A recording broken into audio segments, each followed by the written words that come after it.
You are live. Good afternoon, everybody. Welcome to the Vermont State Senate Committee on Institutions. Today is April 23rd, 2021.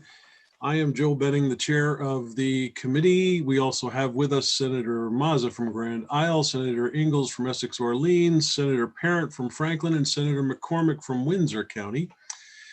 Just as a reminder to witnesses, we are live on YouTube. Sometimes when we're meeting in committee under normal circumstances, we use all kinds of vernacular and things that people on the outside may have no idea what we're talking about. So for the possibility that there are millions out there on YouTube watching us for the first time, I would ask everybody to try to keep things as easy to understand as possible as we go forward. And if you get interrupted by me, it may be because you've used some term that I think we ought to be explaining. First on deck for this afternoon, we have Commissioner James Baker of the Department of Corrections, supposedly interim, although he has managed to redefine that term as we understood it to be. We are going to be having a conversation about the system of corrections in general, more particularly some conversation about the women's facility and anything else we might be interested in knowing about. We'll have that conversation today. So Commissioner Baker, welcome. And I'm going to turn the floor over to you and to anybody else. I see Carrie Brown is here as well. Anybody else that you think might want to participate in the conversation, the floor is yours. Good afternoon, everyone. For the record, my name is James Baker. I am the Interim Commissioner of Corrections, and thank you for inviting me today to have this conversation. Chair, I don't know where you want to start. I mean, I can start anywhere you want. We can start with questions. I can kind of give you where I am as the commissioner on the conversation that's been ongoing about the HOK study. I can start wherever you would like me to start. How about if we start at the beginning, and I'm not talking about when Adam and Eve were here, but a brief description of how you came to be in the position. And then we'll talk about the general state of the facilities and the system-wide, and then turn to the Hawk report and where we are going with that conversation right now. How's that? That's fair enough, Senator. Thank you. Well, look, December of 2019, I received a phone call from Secretary Mike Smith asking if I would step in as the Interim Commissioner of Corrections. And as all of you followed the story that was in 7 days and the issues that had come up at the Chittenden facility, our women's facility in South Burlington, and the allegations of sexual abuse and other activities, I was asked if I would come and serve as the interim commissioner. And I know this is a running joke with the committees, but I agreed to do that. I started on January 6th of 2020, and the plan was for me to spend 4 months from January to April. And I was asked by the secretary and the governor to do 3 or 4 things, one of which was settle the agency down. There was a lot of chaos. There was a lot of emotions. The prior commissioner had resigned as a result of the story that was in the paper. And, and I've always said this, I said this last year, I was in front of committees, and I know there's new committee members this year. One of the first things I did was call Mike Touchette, and I visited with him to understand where things were. And I have to say that Mike Touchette was heading in the right direction, from my opinion. Just for the record, Mike was the previous commissioner. Correct. Many of the things that we've done in the meantime were courses that Mike had set prior to me coming. And the secretary wanted me to get the agency settled down, focus on the legislative session, get the budget through, and actually start the conversation about the condition of our facilities In particular, looking at the holistic look at Chittenden Regional Correctional Facility, not only the issues around the conduct, but also the issues around the facility itself and the conditions of the facility. And when I say conditions, I'm referring to the physical conditions. And then the final piece was that as the secretary and I talked, he wanted me to look under the hood, so to say, try to get an idea of what the issues inside corrections were, and then issue a report. And that was the plan when I came. And then, as we all know, this thing called the pandemic hit. And we immediately went into full focus of the pandemic, starting at the end of February, the beginning of March. And then, of course, as all of you did, around the 13th of March of 2020, and I left Waterbury, went remote, and been focused a big part of my time as the commissioner on the outbreak. And we've had, on the pandemic and the outbreaks that we've had to deal with as a result of that. And so I'm still here, and I'm here through another legislative session, and we've really focused on several areas. What I found in the Department of Corrections is an organization that was highly traumatized. It's a very difficult business to be in. I know you were all kidding with me earlier before we went live about being the Commissioner of Corrections and the challenges of being the commissioner. I would also say that the staff that works in the facilities and in the field and deal with the folks that we have incarcerated and the individuals that we supervise in the communities, the situations can be very challenging. And I'll share this story with you because I think it's important that a lot of times negative stuff gets said about corrections. Just today, there is an individual who was sentenced to a long sentence in Northern facility who was diagnosed with terminal cancer. And the staff for the last month has been working feverishly with his family to get him out and get him a medical furlough. And that happened today. He's on his way home. And I think as I speak, he's probably in the car with a probation staff taking him to his family. So his end of life can be served, can be not in serving a sentence in jail, but be with his family at home. And those are the kind of things that we deal with every day. And so I ran into an agency that I found was very traumatized, understaffed, and at times not appreciated.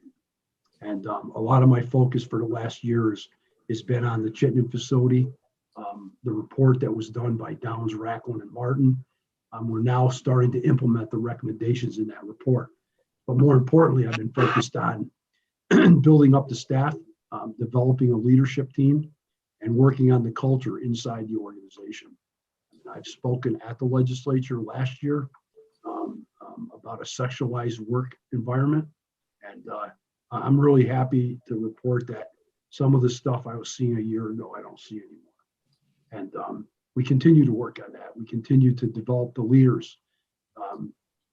We continue to work on issues around equity, fairness in the system, not only with the folks we supervise inside facilities and in the community, but we have a fairly diverse work staff, and we can be more diverse. But we have folks from the LGBTQ plus community, along with folks that brown and black skin, and we're working hard on bringing equity into the system, and at the same time raising the level of professionalism within the organization. There's a bill in Senate House or Senate Government Operations right now that focuses on raising the bar on the level of professionalism in the organization. And I'm not saying we don't have folks that are professional. Some of the staff that I've met since I've been here are some of the most caring, decent human beings that I've ever worked with. And at the same time, they are challenged in an environment that's very difficult to work in. It doesn't matter if you're inside a facility, you're out in a probation and parole office, or the staff that works behind the scenes to make the trains run on time. So that's been my focus. And now we're into my second year with the legislature, and on a second budget, on second round of issues. And I think that leads us, Senator, into the importance of taking a look at the conditions of our facilities. I think the HOK report lays out pretty clearly the significant delayed maintenance on our facilities. And in particular, the women's facility. I've said this many times and I'll say it again. The condition of that facility is not acceptable. We have to do something about a facility that will allow us to be able to better do programming, housing, and transition of individuals back to the community to be successful. And the condition of that facility makes it all more difficult. With that said, we just recently promoted 2 assistant superintendents in Chittenden, and with the leadership of Superintendent Teresa Messier, I'm very confident in the leadership team we have on the ground there, and they're doing the absolute best they can, working with partners on bringing programming to the facility. Now, the pandemic has caused some challenges there, but we continue to find ways to work with partners to try to make programming better.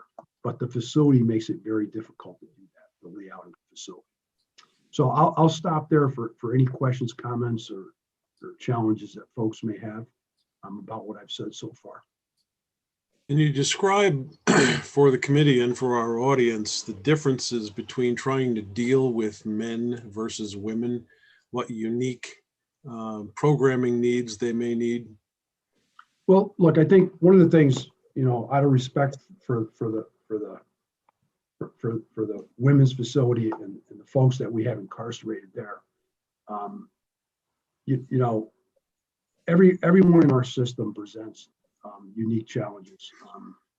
A lot of them have had very challenging lives, and in some cases, they're very broken down.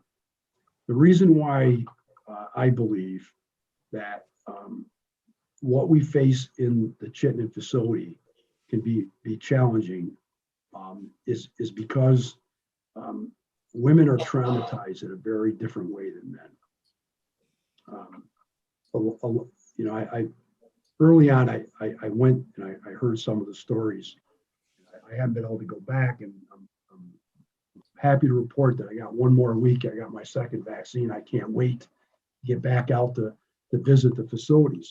But I think where we have real challenges are, when you separate moms from their children, and individuals have been abused and traumatized and taken advantage of, and that causes a lot of damage to individuals. And I think the programming, the studies show very clearly that there's unique programming for men and there's unique programming for women.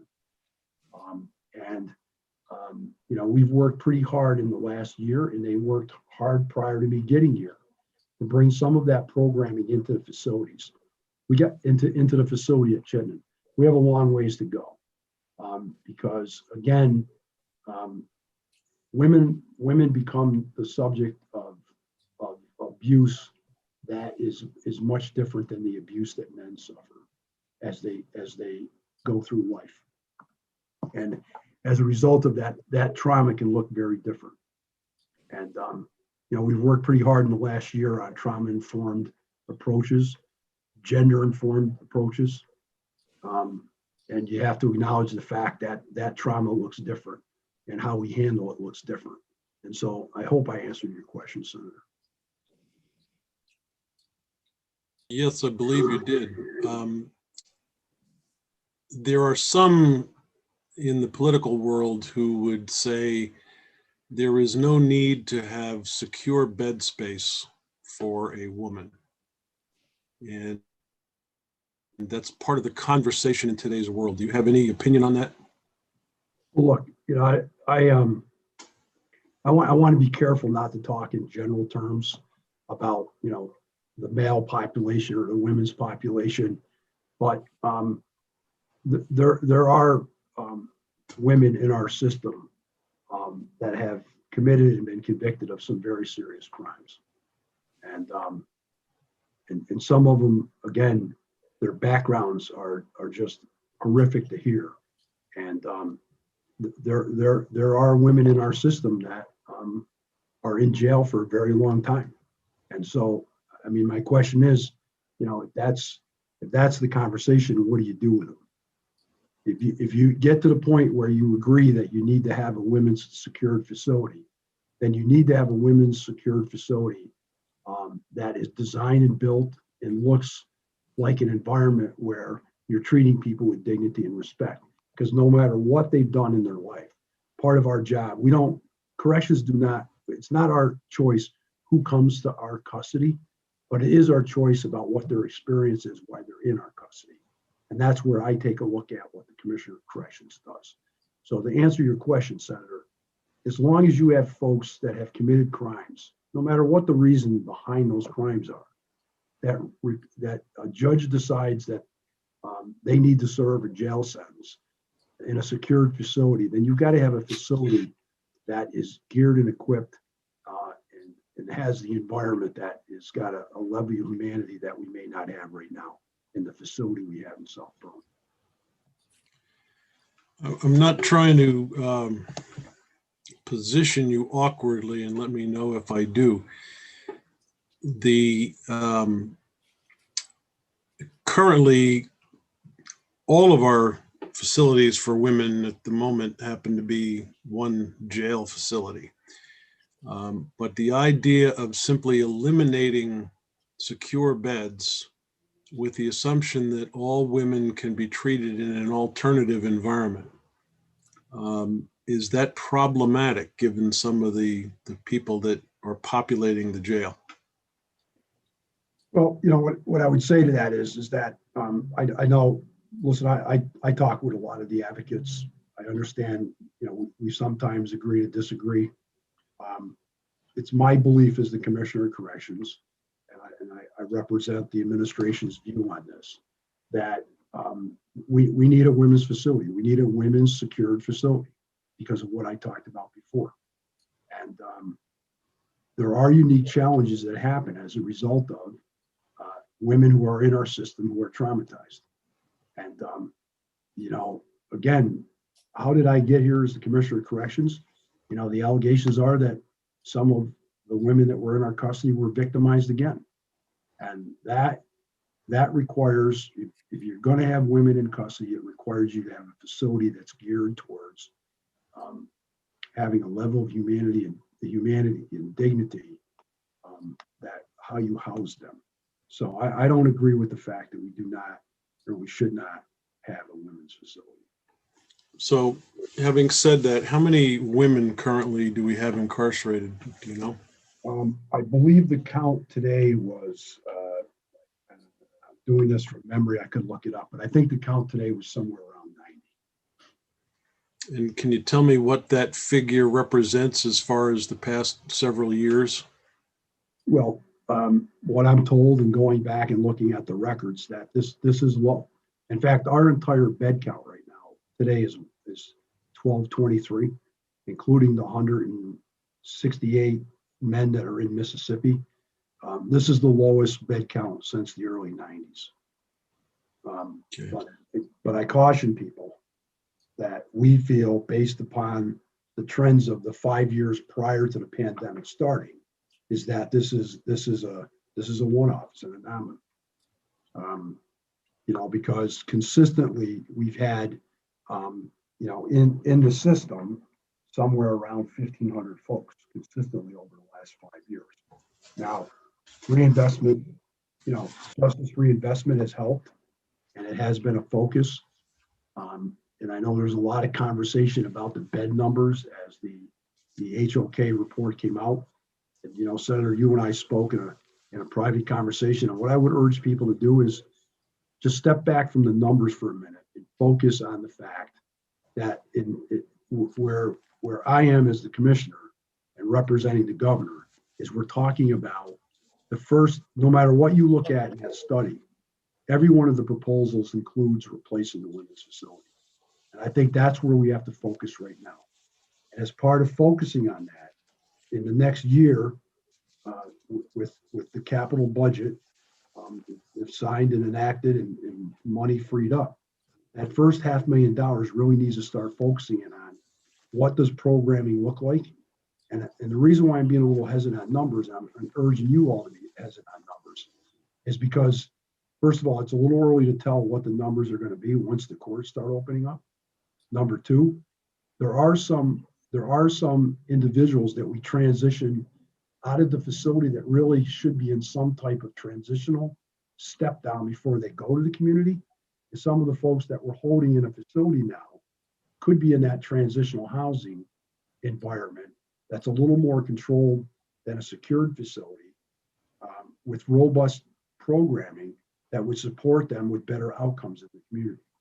So I know there's been a lot of talk about numbers. I see the numbers getting nailed down more accurately over the next 6 to 8 to 10 months as we start this planning process. And I've heard the conversation about, if what AOK has in the report holistically through the system, that we're adding beds, when I think we're using the math against what the current numbers are. I would caution people not to rely on these current numbers, because I think they're going to look different once the courts open up. I see Denise's hand is up. So Denise. Do you want me to start sharing the HOK screen with the bed numbers? Is that going to be helpful or no? Well, I think we've already seen them when we were examining the report. So at this point, unless, Jim, you think it's necessary to pop them up on the screen, I think I'd hold off on that. Denise, I don't know if you've sent me this afternoon's schedule. I just wanted to remind you that. Oh, thank you. Okay. I don't need them sent. Okay. I know that you and I have had several conversations off screen, so to speak, about various things, but a lot of people that are listening to us right now probably are not aware of the stakeholders that you have been involved with. And if you could give us a brief rendition of who they are and what kinds of conversations are taking place. Well, look, let me start that conversation by saying, I think one of the things I just want everybody to hear on the record, that we have no preconceived notions inside corrections about what a facility is going to look like. We've got the guidance from HOK on the bed numbers, but I'm not married to those bed numbers. I think the next steps for us is going to be bringing stakeholders together in listening sessions, and there'll be the network, and I see Carrie Brown on the Women's Commission and other stakeholders like that, to bring them together to really start figuring out what kind of programming we need to institute, not only inside a secured facility, but in a step-down facility to better service women. Now, the work that's being done in Chittenden right now is pretty incredible from my standpoint. And as we implement more work inside the facility, but the pandemic has limited that, the space limits what we do. But I think we're on the brink of creating potentially a model about how we transition women from a facility to a community that would be a national model. And we need time to be able to do that. How that's going to look, I don't know. But I talk to, folks on a regular basis. We had a meeting this past week about the unfortunate loss of women who have left the facility, who have died of overdoses. And we're collaborating with a group of advocates right now in working with the health department. So the commitment for us on designing the programming that's going to decide what the facilities are going to look like, and I say facilities because I do want to include in the conversation the potential for a step-down transitional facility where we can do creative, groundbreaking work with the female population. We intend moving forward that these groups are going to be part of our conversations about what that ought to look like. And we do that now. We do it on a regular basis. I talk to advocates all the time. Ashley Messier is an example of that. So I hope that helps, Senator. It does. Committee questions. Senator McCormick. Thank you, Mr. Chairman. As you know, this committee doesn't deal with your actual policy, your mission. We deal with the architecture, but the architecture reflects the mission. When we're presented with a plan, and the strength of the plan is that it's well lit and spacious and homey, that speaks to a vision of what you're trying to do. It has seemed to me always that you face a double mission, and the two sides of it contradict one another, or at least there can be a contradiction. On the one hand, we call this the Department of Corrections. We're looking at correcting behavior, rehabilitation, which is kind of nurturing and helping people. But on the other hand, we have not, as a society, given up on the notion that if you do something bad, justice requires that something bad happen to you as a result. There's supposed to be, and the people expect us to be punishing people who break the law and do bad things to people. And I, as a teacher, always wished I didn't have to grade my students. I wish someone else would grade them, because I used to feel like I was betraying them if the kid didn't do the work, and I had cultivated an avuncular relationship with them.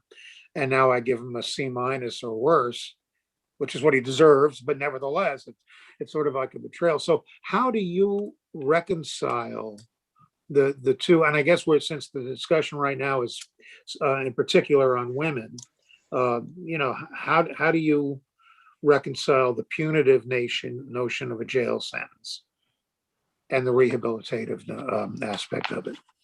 Well, Senator, I think you have hit smack on where the cultures inside corrections collide, and why it's so challenging to run a correctional system. Because you're right. I mean, there is an element of society that thinks going to jail is all about punishment, and there's others that look at it as, people shouldn't even be going to jail, and then there's others that look at it that you're going there for the purposes of coming out of the system better.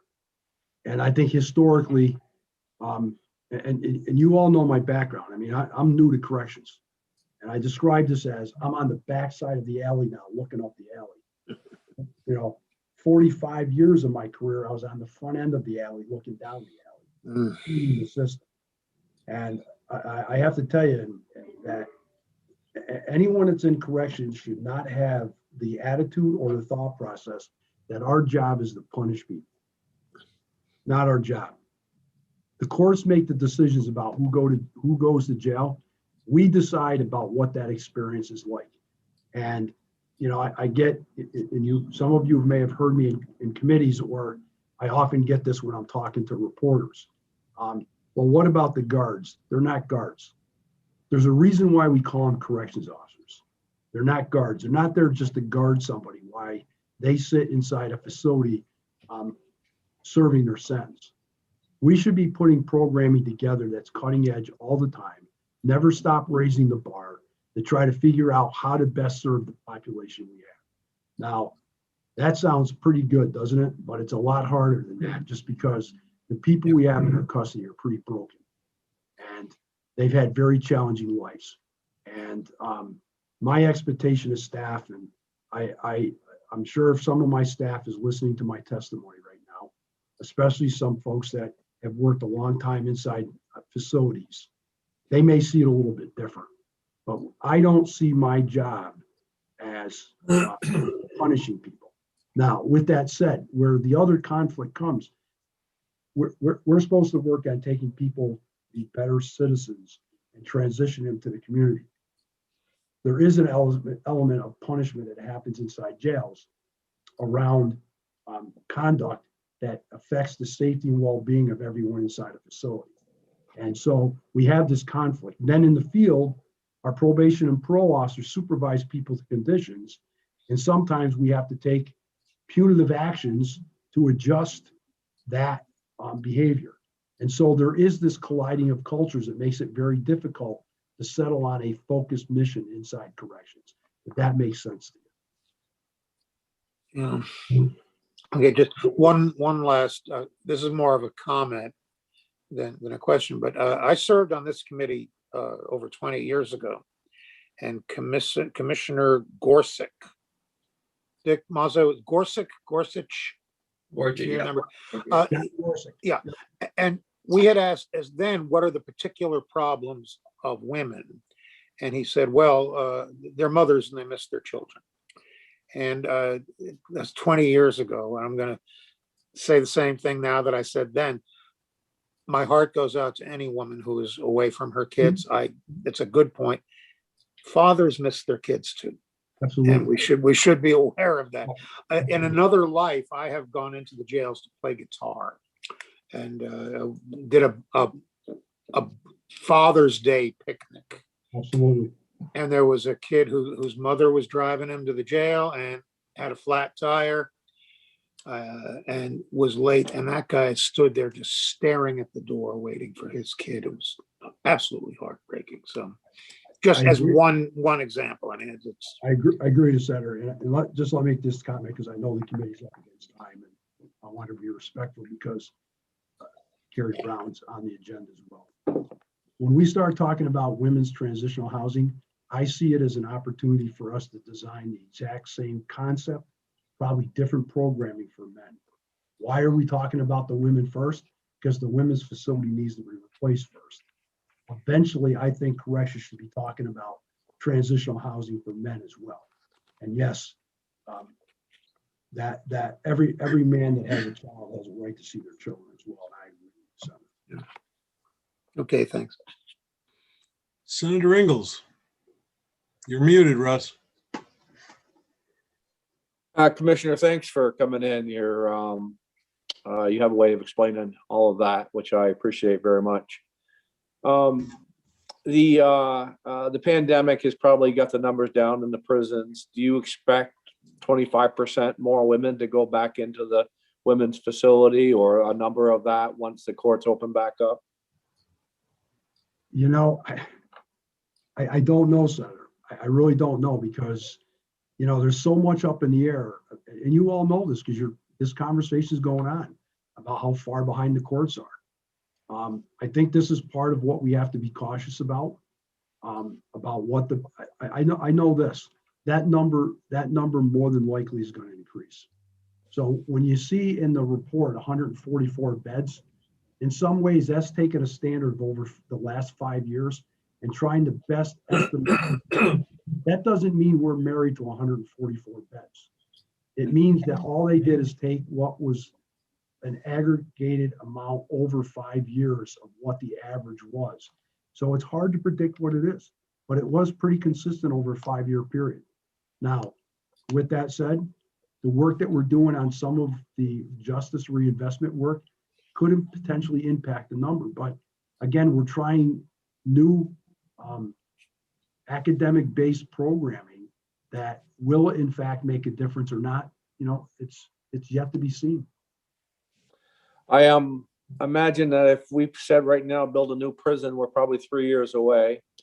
And I just hope that you will be able to find the capacity within that prison and make it the way that you're describing it. So we don't have to ever think about moving any of the women out of state. You know, I know their mission is to get the men back as well. And I certainly would hate to see any women leave the state because of lack of bed space.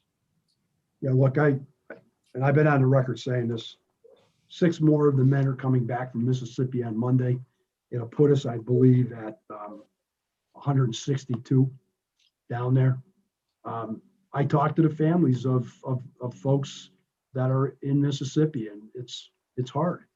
And we need to get away from that practice. No two ways around it.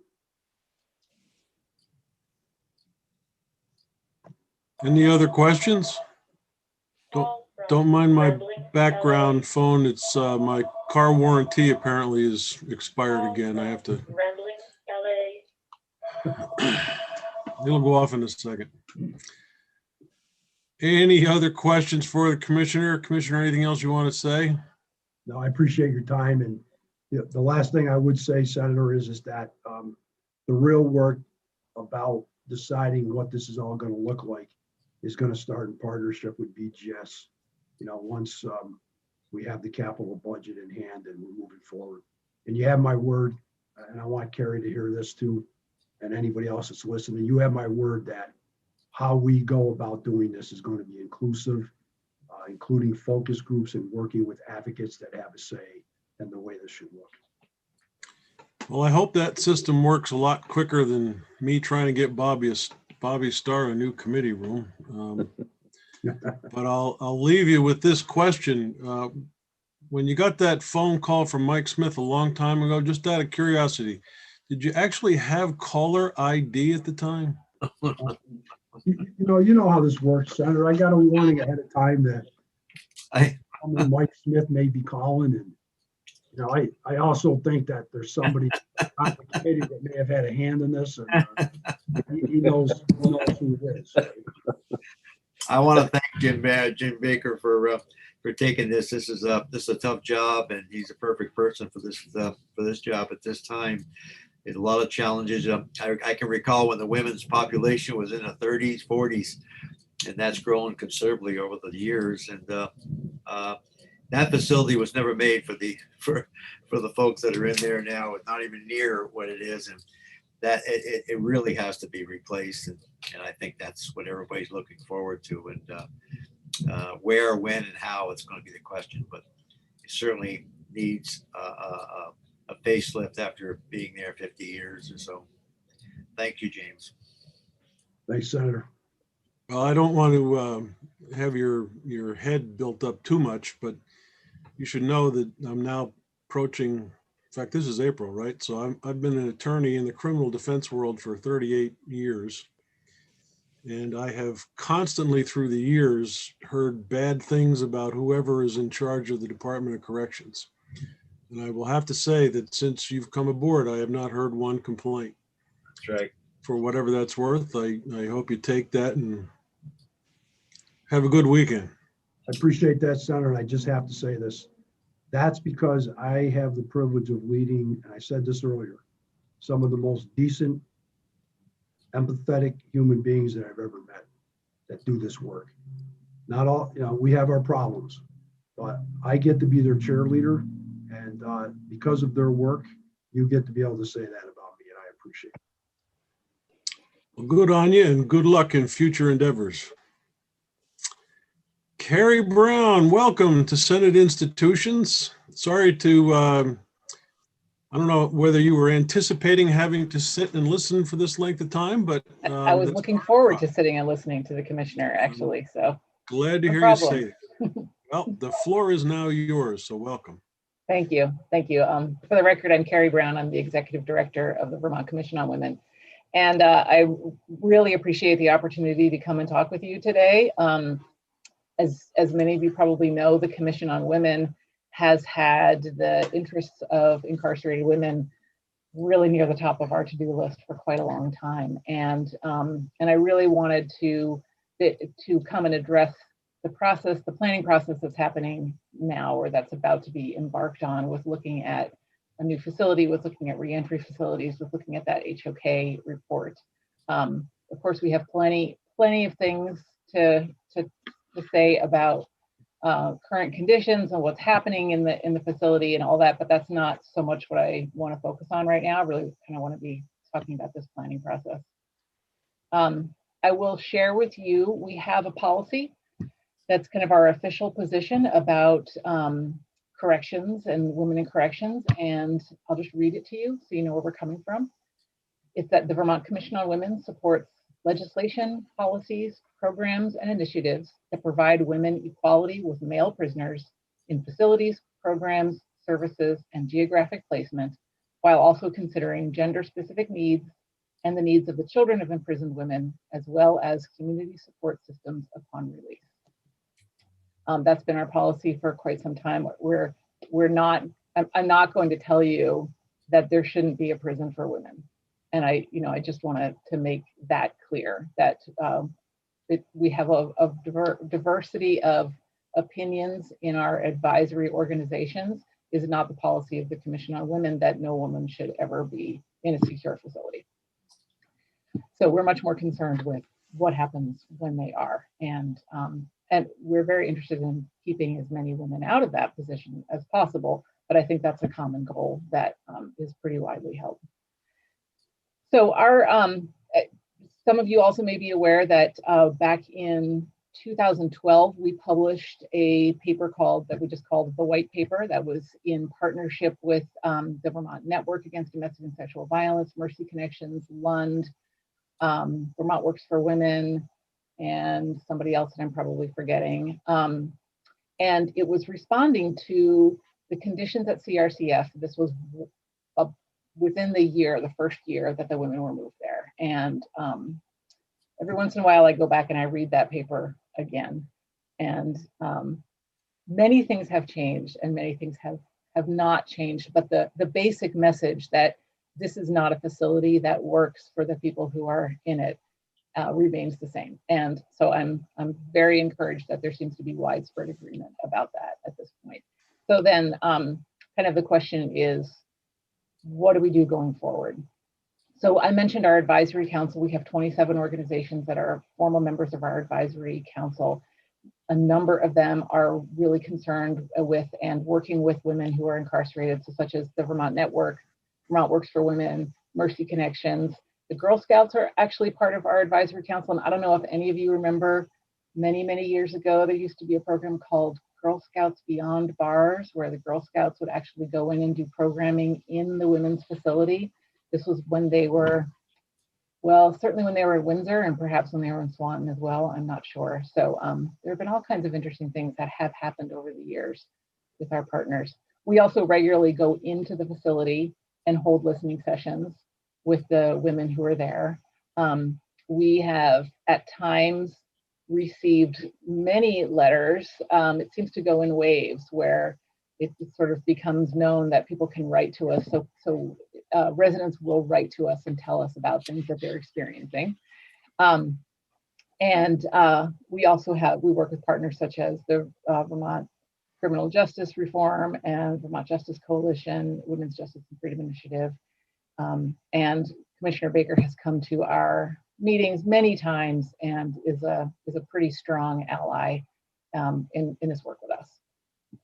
So I just wanted to share some of the things that we are hearing through all of that are really important points to consider as this planning process goes forward.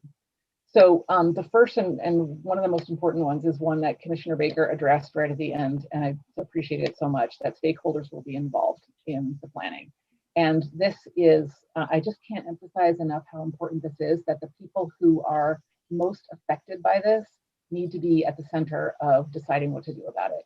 So that means women who are incarcerated, formerly incarcerated women, families of those who are incarcerated. It means people who are providing services inside the facility. It means healthcare providers inside the facility, including mental health and addiction treatment. It means community providers outside the facility who are working with the people both before and after they're incarcerated. It means corrections officers and other facility staff.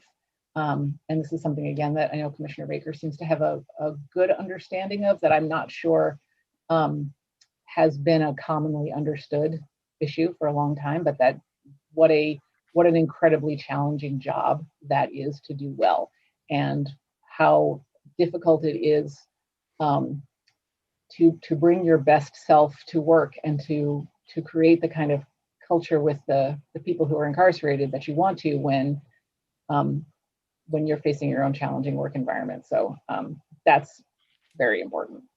And then as well, organizations that are not just service providers, but those who are advocates, such as the Center for Crime Victim Services, Disability Rights Vermont, Vermont Criminal Justice Reform, all of those really need to be in there, and also community justice centers. So these are, I know how, being someone who works in state government behind many layers of direct service, I know how easy it is to assemble the people who sort of know all about something and can talk about something. Very challenging to bring in the people who are actually living it and experiencing it. But that's actually got to be, that's got to be really built into every step of the process. So I also wanted to share that we're hearing about a perceived conflict between the goals of in terms of numbers, and I appreciate Commissioner Baker addressing this head on, that we shouldn't be married to the numbers. But I think it's important to state that we have Justice Reinvestment 2, which is explicitly about reducing the number of beds. And then we have the report that came from HOK, which was really explicitly about increasing the number of beds. And that there has to be some reconciliation of that in that process somehow. So, and I'm not sure whose decision that is to make, but it seems like we're going at cross purposes here.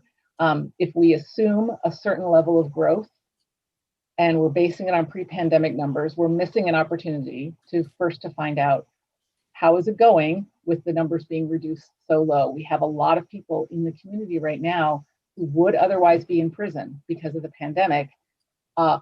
Do we have a way to understand what impact that's having on the community, what impact it's having on them, and where there are possibilities to send fewer people next time around and to keep some of those people out. And so I hope that there will be an effort to take the time to do that.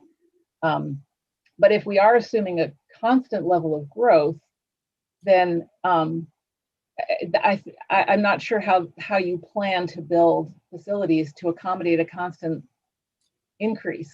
Because at some point you're going to fill up, and then are you going to build another one and just keep going and going and going? And so I think that Justice Reinvestment 2 is understanding that we can't just keep building and building and building more, that we really need to look at kind of the overall systemic approach to this, so that we are figuring out how we want to manage community safety, how we want to manage people who are going into corrections and in a way that is sustainable. So that's something we're hearing a lot about. And I also, sort of part of that a little bit is looking at alternatives to incarceration. And this is another time where we have an opportunity where we know that there are people who could benefit from some different treatment than being incarcerated, and that we have historically not put resources into trying to understand more about what those might be. And so as we're going forward with planning for building new facilities and continuing to do much of what we're doing with prisons, there should simultaneously be some effort to look at real alternatives, completely different things that we haven't tried before. There are lots of models around the country, lots of models around the world for different ways to respond to offenders besides incarceration. So having some kind of a formal process that does that research and presents some findings along with some recommendations would be incredibly valuable. I also am hearing a lot about the idea of whether form follows function or the other way around in designing new facilities. And I understand that the HOK report is really designed to present sort of a broad view of how we might go about addressing all of the infrastructure needs. And was not meant to say, here are some blueprints, pick one, and this is what we'll do. But they did do drawings, and they did come up with some pretty specific ideas about what things might look like. And so there is, you have a challenge before you, and I think Commissioner Baker understands this, of trying to communicate that, no, these are not actually the plans, even though they were kind of presented as choices for you to make. And what we're hearing a lot is that it would be more important to think first about what happens inside a building and then design a building that accommodates those needs, rather than think about what the building should look like and then try to fit what happens inside into it. And so there are, this is true for all of the facilities, not just for men and for women, but there is a lot happening right now in the women's facility, like the Kids Apart program, where kids are able to come and spend time with their moms. That might be something that could be expanded to serve men as well, could be expanded with the women. It's very, very successful, very good program, but it has certain space needs that not every place can accommodate. So that's an example. There is a lot of work going on with UVM right now, looking at restorative justice practices, looking at academic programs as Commissioner Baker mentioned, they're doing incredible work trying to think about very different ways to operate within a prison. And there's again a real opportunity there to learn from that and use it in the design of a new facility rather than trying to kind of fit it in later on, as well as looking at things like opportunities for work. One of the selling points of moving the women to CRCF way back in 2011 was that they would have more opportunities to work outside of the facility in the community. That has not really come to fruition for a lot of, completely understandable reasons. But so that's something, that's a goal that needs to be built into that facility planning as well. And then as we're talking about transitional services and a reentry facility, that's another thing that we really want you all to think very carefully about what the actual needs are and how to meet those needs. I just learned recently that the Northern Lights Transitional Housing Program is due to close, and that congregate, my understanding, and you can correct me if I'm wrong about this, Commissioner, is that congregate housing situations are not something that the department wants to support going forward.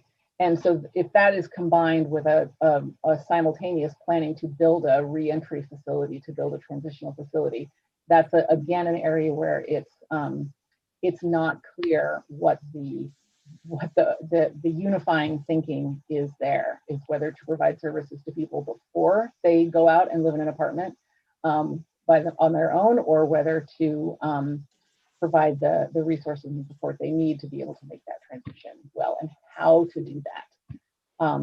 The fact is that almost everybody who's in our whole system, particularly at CRCF, the women, they're all going to be reentering at some point, almost all of them.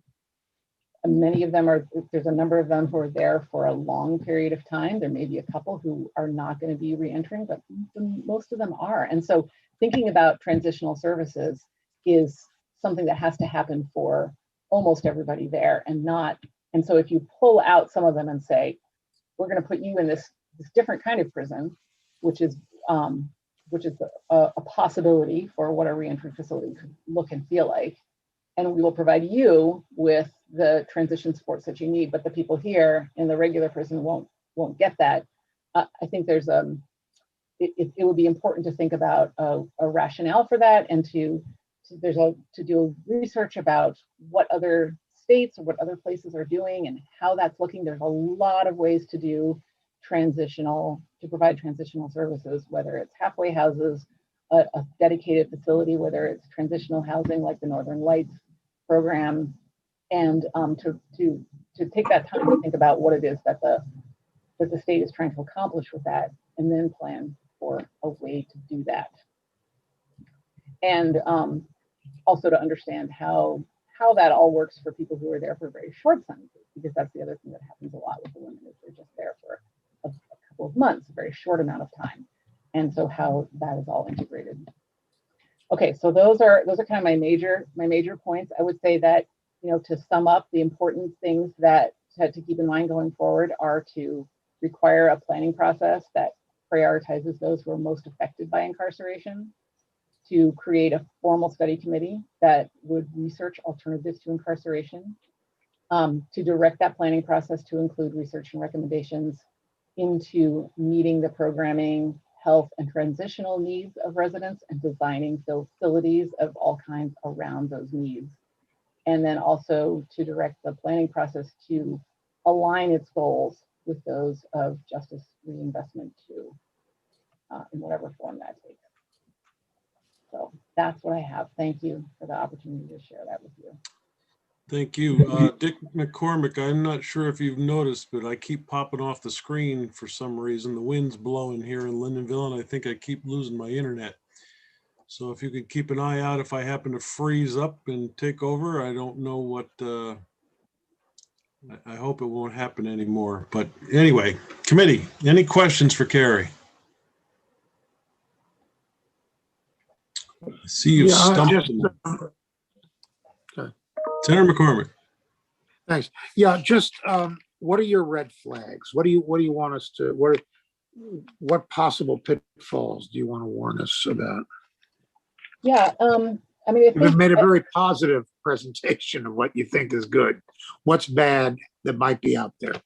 well, I mean, I'm glad you heard a positive tone in my voice. I would say that I actually just listed off a whole lot of red flags coming from our perspective. So I think that seeing I think there's a few big ones, but the idea of coming up with construction plans for facilities that are starting with building design and not with programming needs is a huge red flag. And one of the concerns that is shared with me a lot is that we could be moving in a direction that really just kind of solidifies some of the problematic and non-constructive, non-rehabilitative things that happen within a system of incarceration. And that, and I know that there is a lot of will within the department to do things very differently.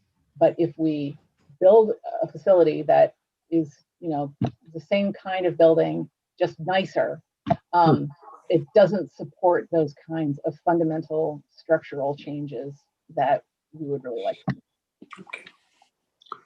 Thank you. So, Carrie, let me back up to the beginning and say, as chair of this committee, I have learned how difficult it is to actually build something. I had some semblance of an idea of how problematic that could be beforehand, but once I became chair and realized how many moving parts are associated with this effort, I can safely say two things.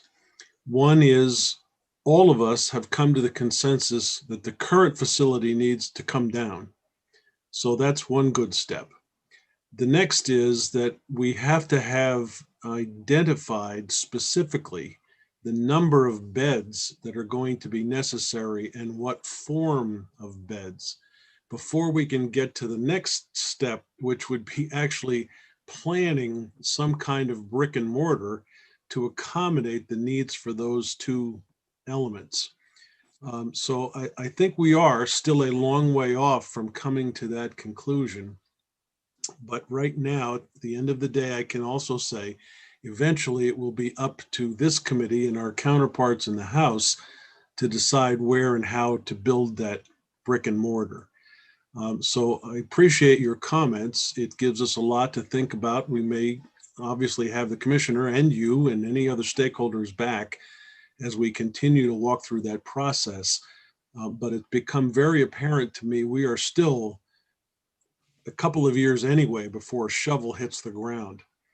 And in the meantime, I'm very encouraged that people are talking with each other, and I'll come back to the commissioner. The stakeholders being involved are, of course, an important part of that process. And I don't know who the next chair of this committee will be, or when any of us will be in the legislature, but the hope is right now that we are all on the same page and trying to move down that road. No quick decisions are going to be made about how a building is going to look, whether it will be one building, 2 buildings, 20 buildings, whether it will be joined with the men, or all of those conversations way down the road from where we are right now. But I do appreciate the fact that the stakeholders are meeting and talking, and hopefully we'll all come out in the end with something that makes a lot of sense. And as the commissioner says, we could be a leader in the conversation moving forward. Any other comments, questions from anybody? Okay, I'm going to thank you both for coming.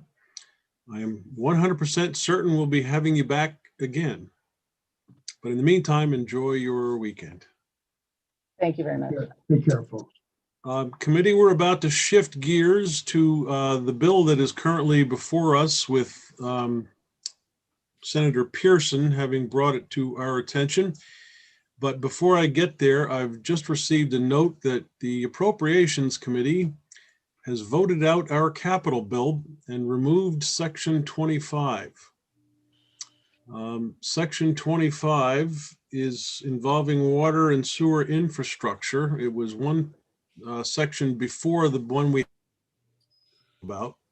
I have no idea why they did that. I have no idea why they voted it out before they ever had me come in to testify, but what that means is we're speeding up the process, and we all need individually to be prepared with our individual sections and get ready for a presentation on the floor. Who testified in the committee? If you weren't there. I haven't any idea, frankly. I believe that Becky and Catherine and Eric were all in the committee room, but I don't know what the rationale was, and I'm gonna have to find that out because House wants me to come over and explain what we did, and now I've got to figure out what Approach did so I can explain what the Senate's gonna do, but we'll find out more information. I just wanted to give you the heads up. You may want to be spending a little time this weekend, taking a close look at what you got for sections under the bill. Denise, I was expecting Chris Pearson to be leadoff batter in this conversation. Do we know where he happens to be?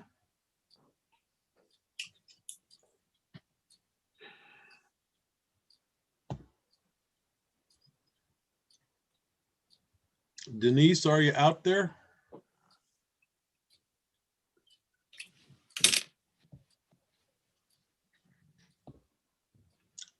Not hearing from Denise.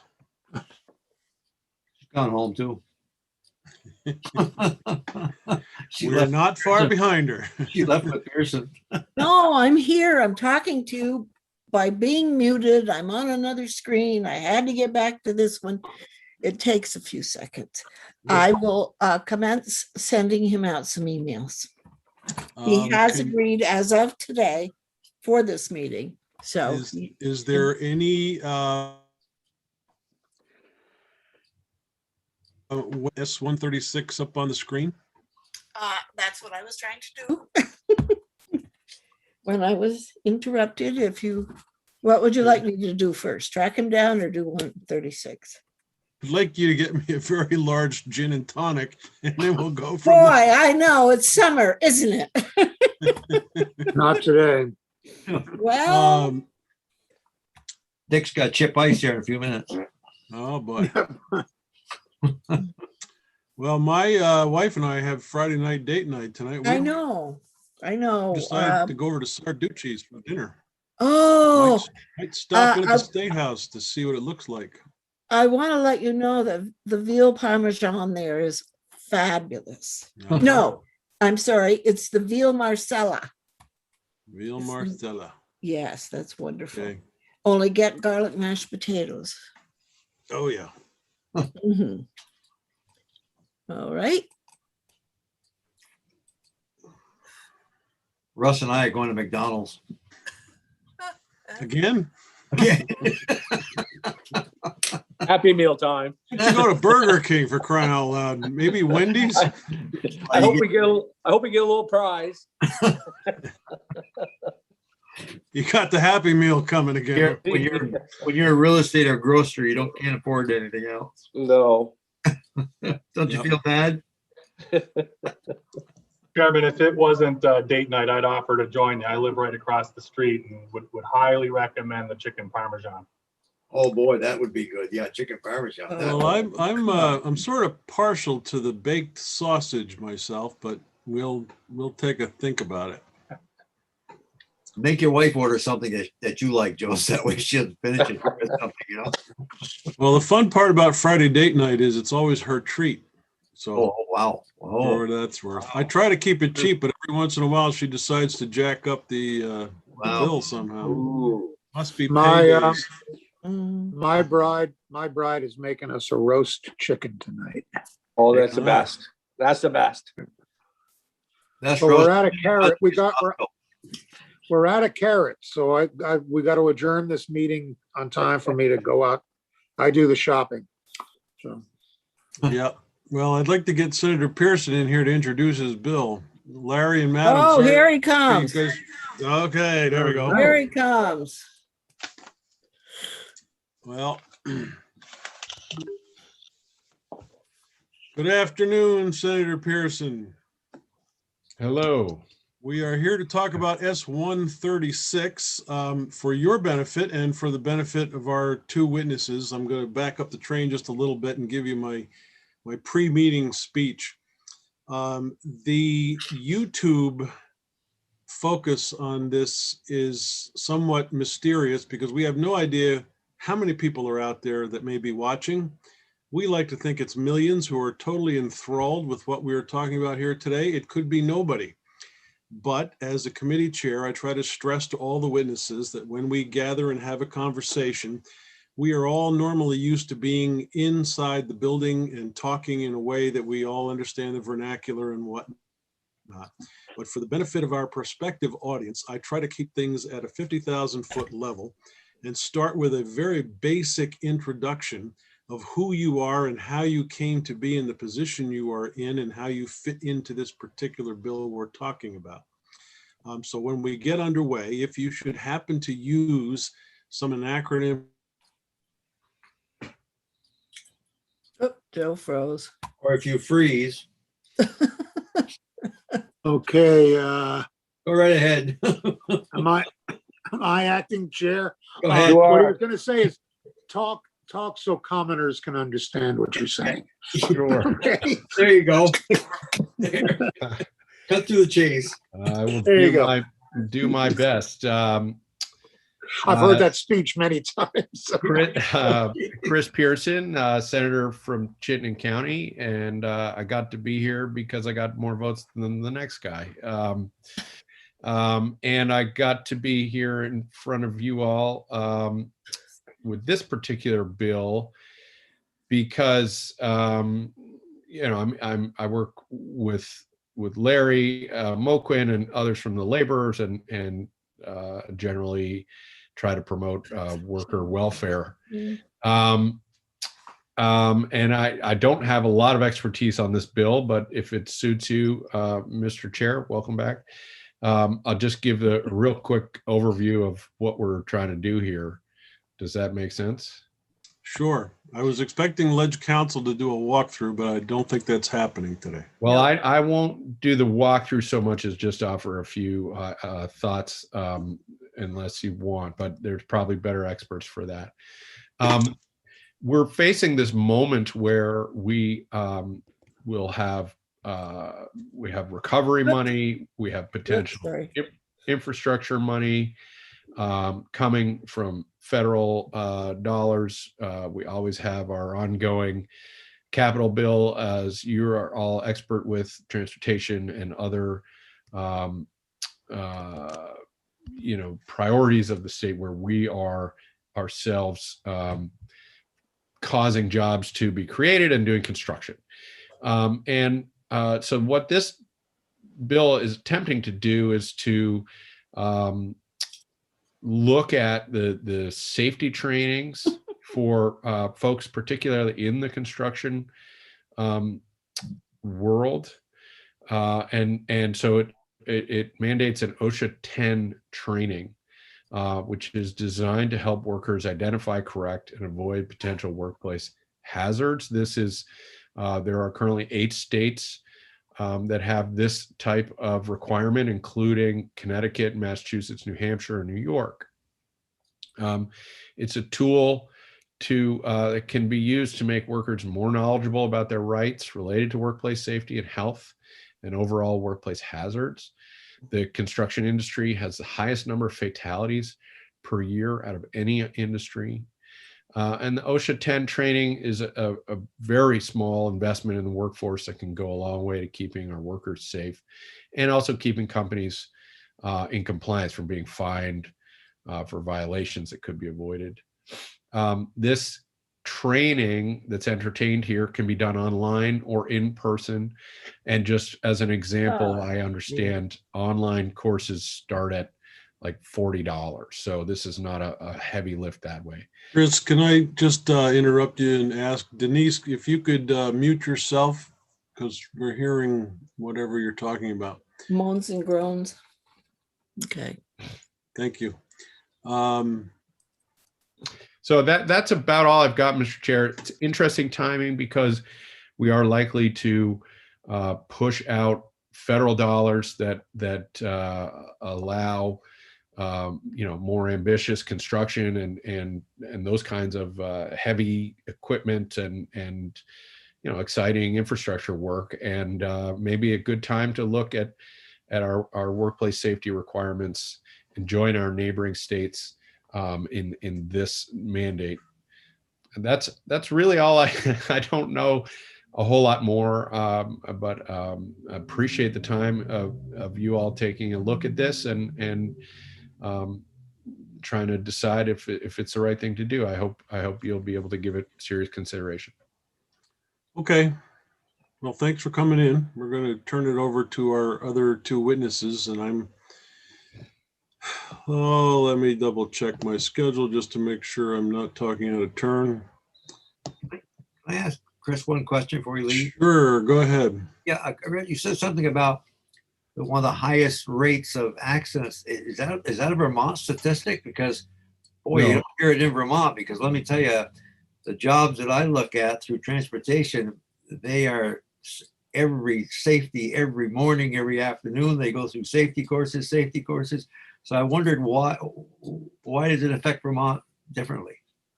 Well, it's not that it is not a Vermont statistic. Just generally speaking, though, those types of jobs are among the most dangerous, and so. Okay, because I was recently I stopped at a job, and it was a very dangerous. And I said, "How many?" Oh no, they said we go through safety courses in the morning, afternoon. One of the things we strive on is make sure that it's safe, because we don't want the disability insurance, everything else. So we want to make sure it's safe. So I was just curious about. Yeah, you may it'd be worth if you had the chance, Senator, to go back. They may well be complying with this training requirement. Okay. All right. This has been out there for a while. This is not, people do voluntarily step up and do this, as I understand. Okay, good. Thank you. Thank you. Mr. Chair, if you're good with me, I'll duck back to my afternoon committee, but you know where to find me. I'm an email away if I can be of assistance. And Senator McCormick, you're in charge again. Good luck. Thank you for your testimony. And then no one on the committee has questions? No? Okay, Thanks, Dick. we'll let you go. And Joe. Thanks, Chris. Well, I have no idea what's going on with my internet. I hope one of you guys in the building trades can figure out how to get me a fiber line from the nearest telephone pole here. Because apparently the wind, either that or my cat is sabotaging the line, because she's been waiting to be fed for the past 2 hours. Matt, do I understand you're representing the interests of Dick Wabi in here somehow?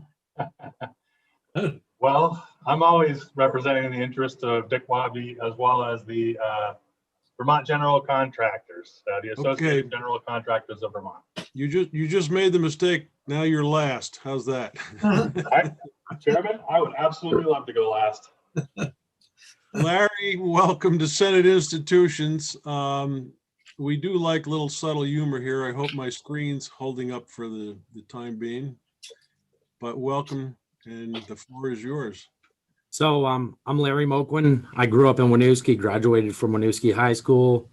I think we're 5th or 6th generation Vermonters. I joined the laborers union when I was forced to by my father back in 1998. I worked my way. I was a pipeline laborer for a long time, and I worked my way up, and now I am an organizer field rep in Northern New England for Local 668, and we do cover Vermont. I'm also vice president of the Vermont Building Construction Trades.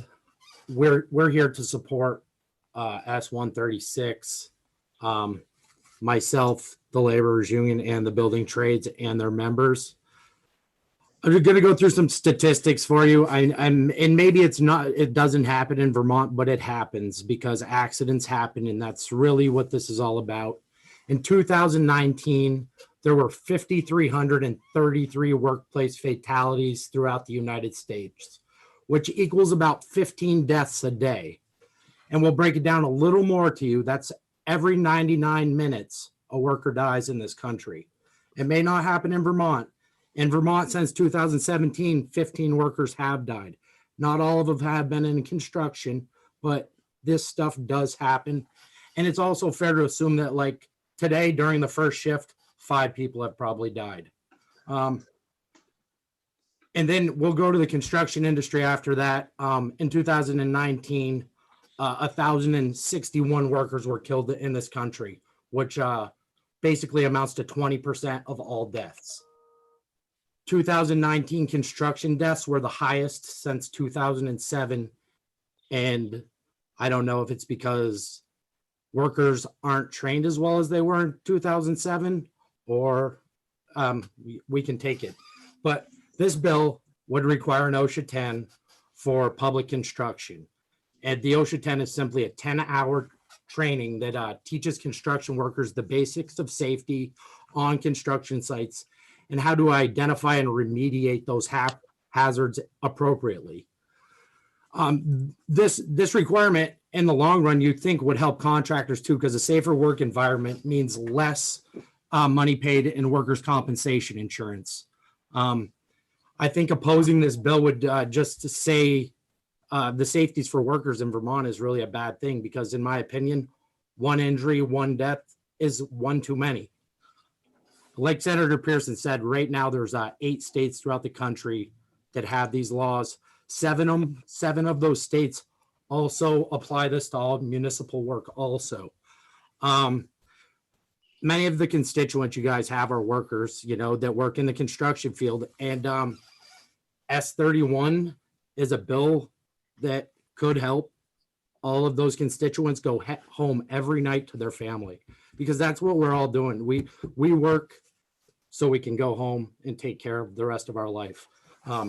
I think this bill is a great step in helping Vermonters be more safe, because all around every state around us has this some sort of legislation, some much worse, which is Massachusetts requires an OSHA 30, which, I mean, that's where we should be in Vermont too, but we have to make baby steps. OSHA 30 teaches you way more in depth than this. This will just teach you to, for example, not to go into a pit without having the air tested, because gases can run on the bottom. Not the average person knows this. It's just a way to combat injuries, and workers are, I mean, they're using tax dollars on these projects to pay the workers. So I think it would be good for workers, good for the state, and even in New Hampshire, the live free or die state knows in order to live free, you can't die at work. I appreciate you guys listening to me. I'm happy to take any questions, and I thank you for your time. All right, thanks for coming. The statistic that you had about the number of Vermont deaths since 2015. 2017. 2017, that was 15, you said? Yep. Do you know if any of them were killed on state projects that this bill would cover? There were, I'm not sure of the date, but there were a couple flaggers killed by motor vehicleists that if they didn't have their OSHA 10, this may have helped them. May not have. Accidents happened, we know that, but there have been deaths. There was a construction death at UVM where there was a fall. Falls are the #1 cause of injury in the construction industry. Okay, so I'm totally ignorant about this.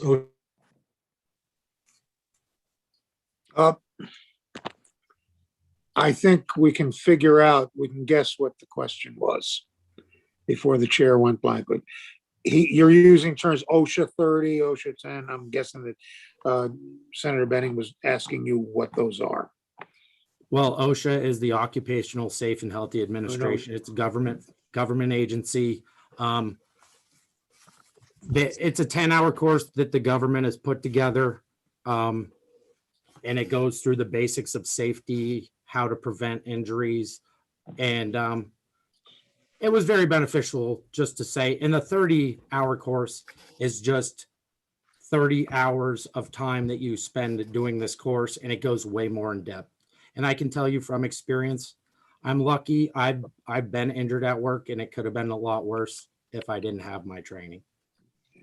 Excuse me, Mr. Chairman, are you able to hear what's going on when you get? Well, cut out? I heard you say, I guess we can figure out what the question was before the chair froze, and then you Was I- froze. Oh. So this has just been a fun afternoon. This has never happened to me like this before, but anyway. My guess about your question was that he had been using terms like OSHA 10 and OSHA 30, and you wanted to know what those are. Yeah, that's one part of the question. The second part was to say, I'm ignorant about what these programs do. So if you were to receive OSHA 10 training, what specifically are you getting trained about? It's 10 hours and it's broken up in modules. I couldn't go through them right off the top of my head, but it's like falls, slips and trips, electrocution, because it's all the major ways people get hurt. Working around equipment. I haven't taken mine in like 3 years, so I couldn't tell you everything. Okay. Identifying hazards. But I know that it goes through the top 10, accidents that happen on a regular basis on construction sites. And then you go through all these modules, which are timed. And at the end, you have to pass a course and get I believe it's an 80 or higher to complete. You get 3 tries. If you can't pass it, you have to retake the course. So let me ask another question. I'm a lawyer, and lawyers have to take 20 hours worth of what they call CLEs, continuing legal education, every 2 years. It includes ethics, and now it includes diversity training. But we end up having to pay for that ourselves. What would the difference be if the contractors who are intending to engage in this work had to pay for that 10-hour training? Right now, just an example, Career Safe Online contractors can buy OSHA 10 courses at $25 a piece for if you buy a package of them. If they paid the guys or not, that's at their own discretion. That would also be a cost if they did. For us, we require it to be even a member because our contractors want it. We provide that training at no cost to our members, and we have now changed to just provide OSHA 30 instead because OSHA 10's a little behind the times. Okay. We haven't had a walkthrough of this bill yet. Who would be responsible for paying if this was to be imposed?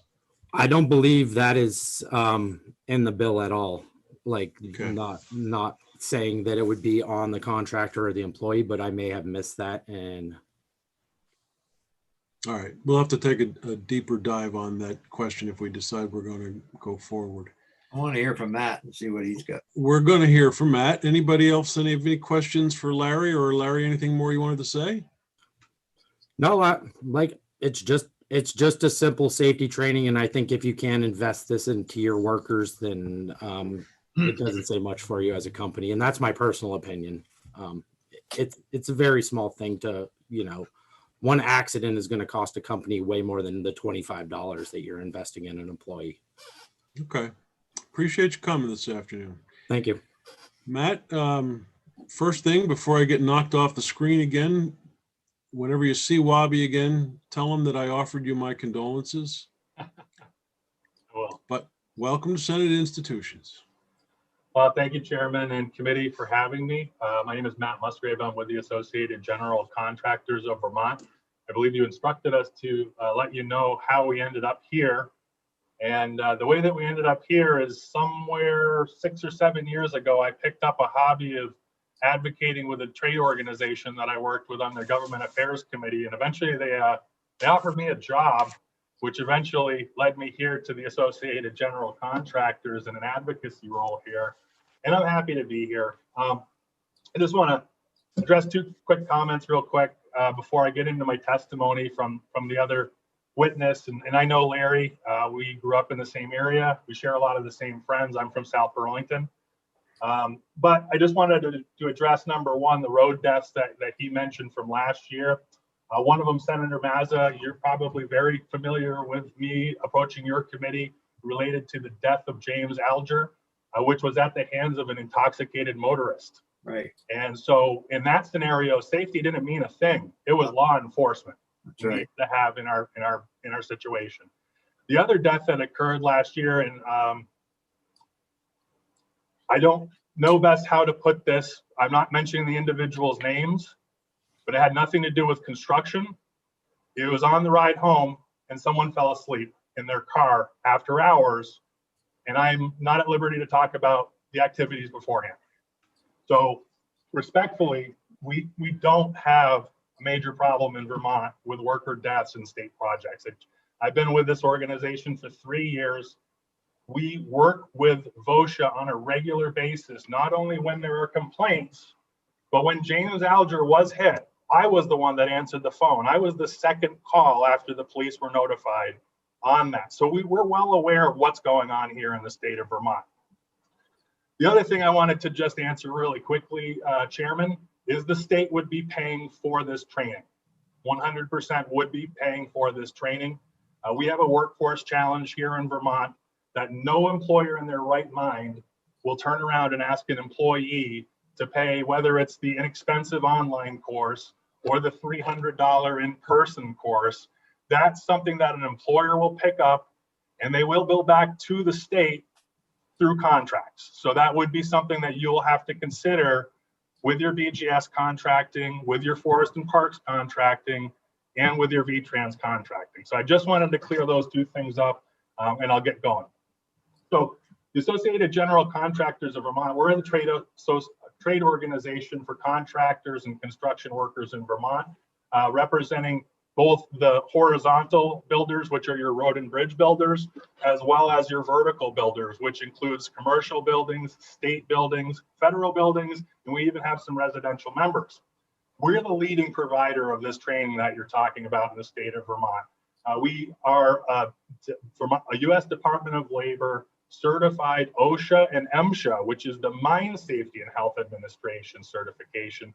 And let me just be very clear, mining is the big deal when you talk about national statistics and deaths. Mining, when people are trapped in these pits that are thousands of feet below the surface, it's a very, very dangerous business. Our members employ between 15 and 20,000 people throughout the state of Vermont.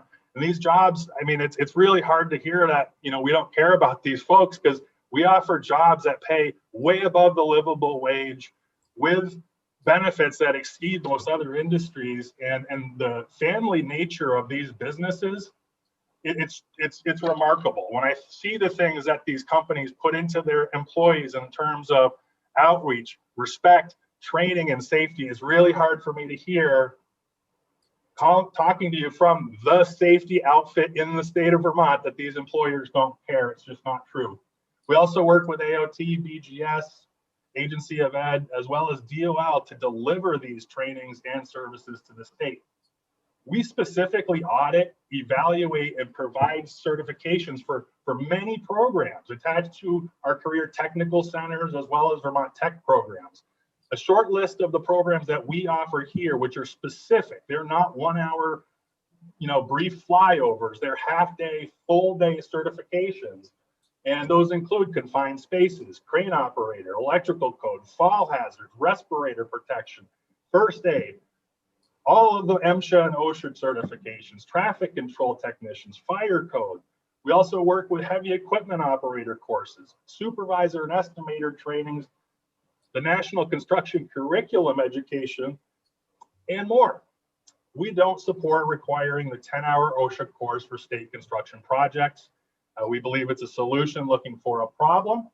The reason why, I don't think it's going to be effective to solve the proposed problem, which is not provable. The 10-hour OSHA course is a basic, low-level introduction to safety programs from the department. It's 1 hour of introduction. It's a 4-hour, what they call Focus 4. So for 4 hours, and Larry was right, they do tell people to, gravity exists. Confined spaces can be dangerous. Be aware of, not only chemicals that may be in a trench, but your ability to exit a trench. There's 2 hours of 1 hour topic-based training. So you can take 1 hour for each topic, and that could be confined space or it could be fall hazard. But 1 hour of training in that topic doesn't make you a competent person. Then there's another optional 2 hours, which again, those optional 2 hours are the trainer's choice. So it may not even relate to the particular, so someone may have a card that doesn't even relate to the particular project that the state is hiring for. As far as testing goes, you're gonna, depending on what outfit you talk to, they're either testing, not testing, open book testing, or if you're on one of these internet test sites, I'll go back to I used to take continuing ed when I sold real estate, and it wasn't uncommon to have one screen open taking the test and another screen open with my answers. We weren't attorneys, we have different ethics. So where I'm going with this is the OSHA 10-hour course does not make a safe construction worker. This does not replace the requirement in 29 CFR part 1926.2, which in section B4 clearly states, an employer shall permit only those employees qualified by training or experience to operate equipment and machinery. That equipment can include a hammer. The requirements under that subsection supersedes any qualifications that a card will give you. And I have my OSHA 10 card, by the way. This is my COVID safety resource officer card that we made. So comparatively, when you look at the trainings under the OSHA 10 versus the day-long and half-day-long trainings that we have to provide to create competent persons, saying that someone is safe with an OSHA 10 is just setting the state up for challenges, because by saying that little certification means someone can operate an excavator or deal with a confined space or supervise a fall hazard is just not factually true. There's also the OSHA 5A general duty clause, which requires that each employer furnish to each of its employees a workplace that's free from recognized hazards that are causing or likely to cause death or serious harm. That includes untrained persons. We also are aware that the Vermont agencies that we work with have their own standards that typically exceed the OSHA requirements. Most recently, BGS and VTrans opted to go further than Vermont OSHA went with our COVID safety guidelines, and the Associated General Contractors was a group that was involved with that decision-making process and advised them on correct safety procedures dealing with the COVID-19 disease. In addition to the requirements from these state agencies, a contract is also subject to OSHA inspections, and they come around a lot. I've been in this committee and other committees testifying in support of OSHA. The fines for not training or injuring someone or not following one of the CFR codes generally start around $13,000 in most cases. If a worker is hurt or killed, attorneys are going to get involved, and those cases are going to be exponentially more devastating to the employer than government can ever be. So with that, we don't support S-136. We do support safety options out there. You've seen me before you in committees. Transportation committee is notably one of them. I've actually reached out to the Vermont AFL-CIO to ask them to get involved with these safety protocols and procedures. They said they would consult with the building trades and get back to me, and the phone never rang.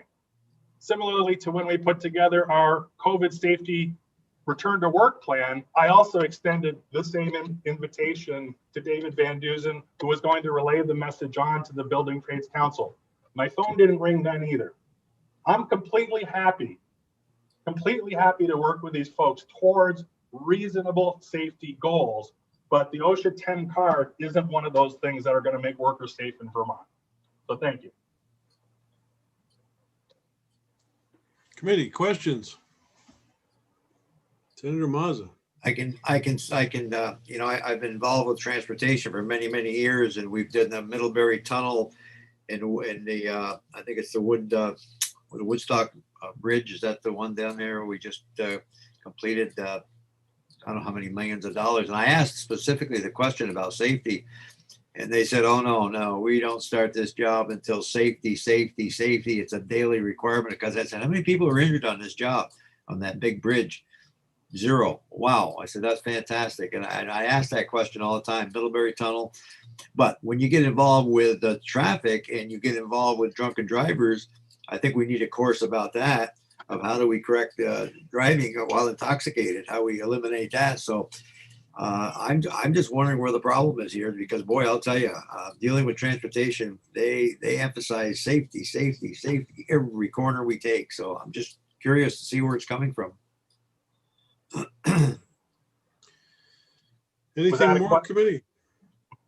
Go ahead, man. I interrupted you. Well, I didn't know if that was a question or not. I can suggest that I think it's with good intent that they have those, but I just think it's a lack of understanding of what we actually already are doing here in the state of Vermont, and maybe understanding of the program to begin with.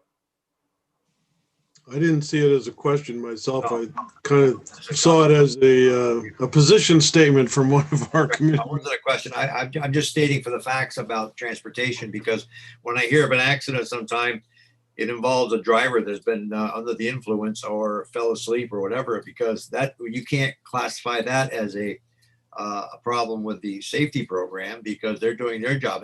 And safety in construction zones, let me tell you, we put emphasis on that. Now we're going to have lighted paddles on them, those folks take those jobs and they're trained well, very, very well, but you can't control the traffic.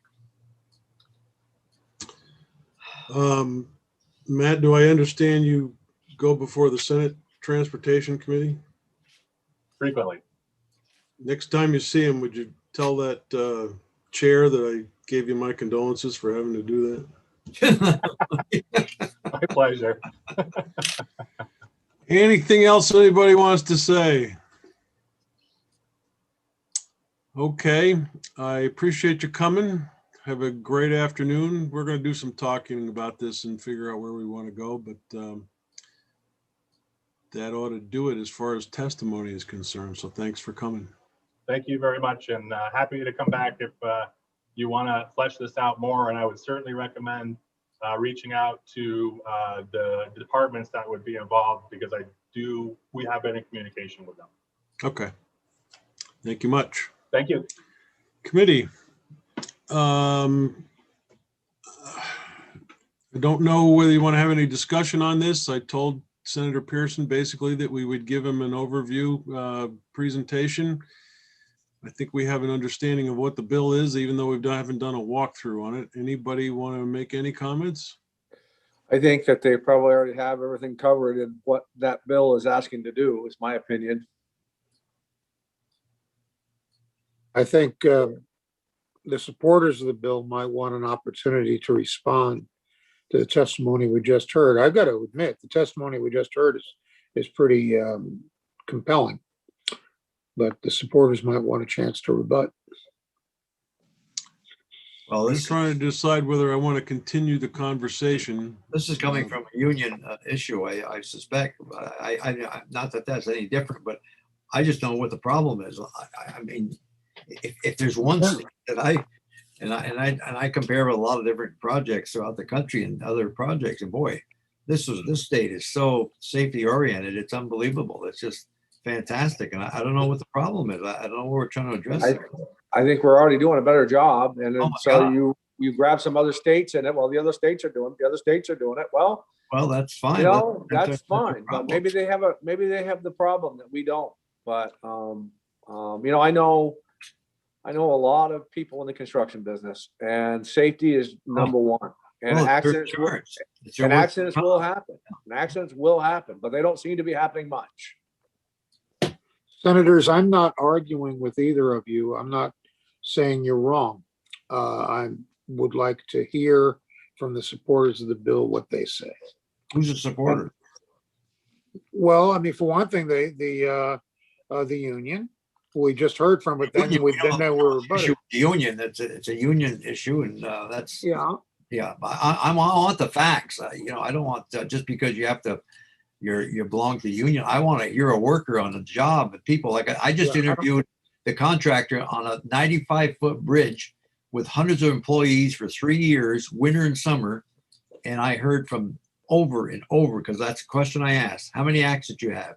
accidents. They said, safety, we don't move on this job unless we go through safety procedures. So I'm just wondering what the issue is here. I'm lost on the facts here. Well, I don't know what the facts are either. And I think there may be different conflicting claims about what the facts are. I want to be clear. I don't give any union a blank check, but people who are the designated collective bargaining agents of workers, I do want to hear from before I decide they're wrong. So as chair, I try to do my due diligence whenever anybody sends us a bill to at least give them an opportunity to present why they're there. It is ultimately my decision as to whether we go forward with something. I'm sensing there's a split on the committee as to whether to go forward.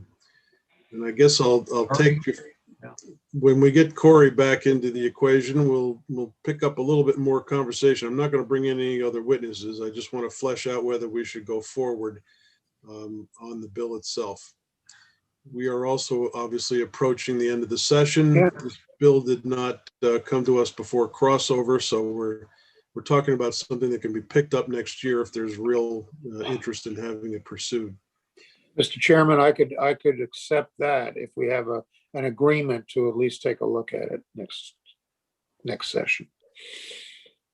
Okay, well, let's have a conversation with the committee and make sure I have all of my votes to. I don't want to go through the process. I've had this happen on committees that I've served under a chair, and there doesn't seem to be a process where the committee gives at least a weather report on where each individual is coming from. So I want to have that conversation before we decide whether we're going to take up more testimony on the bill. So Well, Denise, that's good. Right now. Sorry. Yep, no, go ahead. Okay, so where I'm coming from right now is that I found the last witness to be compelling, and I'm inclined to say, you know, maybe we don't want to pass this bill, but I want to hear from its supporters at least briefly before I actually make that decision.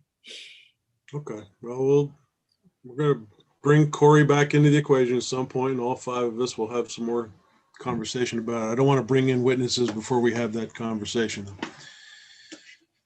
Okay, Denise, you could take us off of YouTube if you would, please.